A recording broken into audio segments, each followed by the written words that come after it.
બાળકો, આજે આપણે વલસાડનો પ્રવેશ અંગ્રેજીના કલર્સના નામ બોલીને કરીશું. તો બધા તૈયાર છો?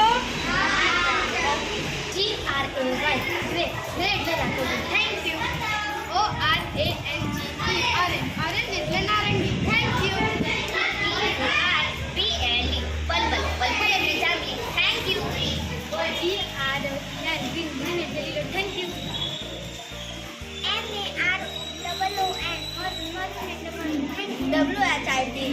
WHITE એટલે સફેદ. Thank you. PIAN પિંક એટલે ગુલાબી. BLUE બ્લુ એટલે વાદળી. Thank you. SILVR સિલ્વર એટલે ચાંદી. BIACK બ્લેક એટલે કાળો વસ્તુ. WHITE YELLO એટલે પીળો. Thank you. SLIVER સિલ્વર એટલે ચાંદી. Thank you. BOWN બ્રાઉન એટલે